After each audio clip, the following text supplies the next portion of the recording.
So we're going to get the day started with healthcare. We'll begin with a short presentation looking at the transformation of healthcare, how data and AI are affecting medicine. So obviously a lot of people are thinking about this and where the use of sort of exogenous data from wearables, biometrics, and other sensors can affect healthcare.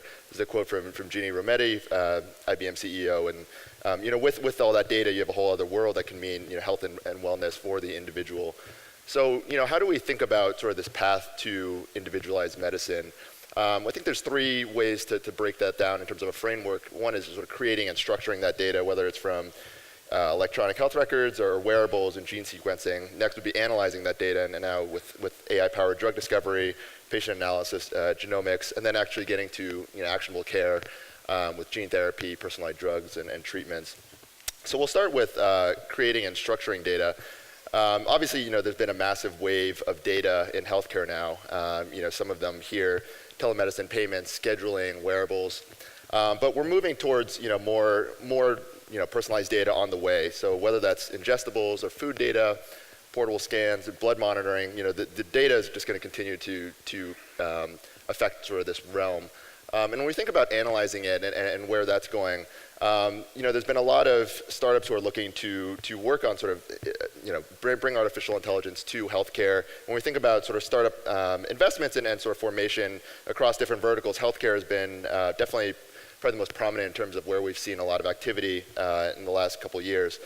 And the broader interest in this area spiked when we think about who this affects, whether it's retail drug corporations or sort of big pharma, insurance companies, and others. This is a big area that has massive implications, and this is just looking at the media mentions over time for the term healthcare with artificial intelligence. When we think about AI-driven medicine, there's a few different areas that this affects: diagnostics, drug discovery, applied genomics, automated care and triaging. And we'll hear from Freenome in the genomic space here in the panel shortly. When we look at diagnosis, an example would be Google, for example, using deep learning for detection of diabetic eye disease. So using data and images to scalably sort of diagnose patients and offer answers.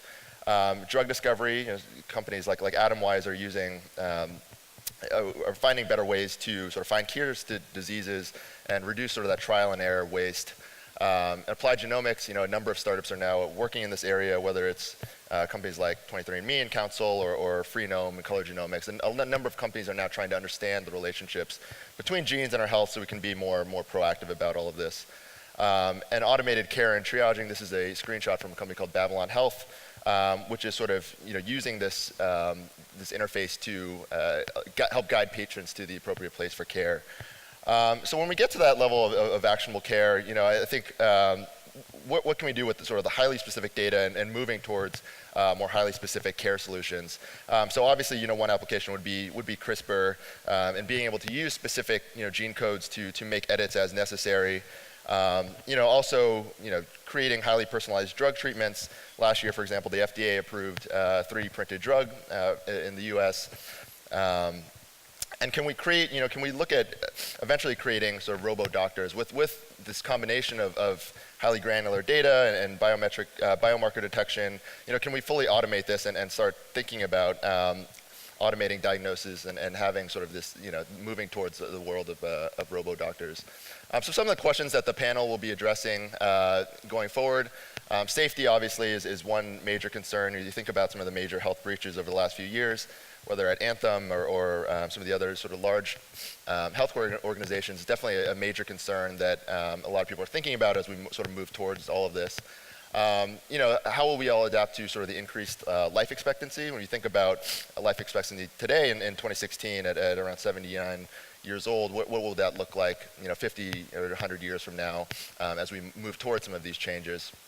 And lastly, are we moving, some might say, are we moving a little too fast given some of the rapid advances towards moving towards individualized medicine? So with that, I'm going to welcome up the panel.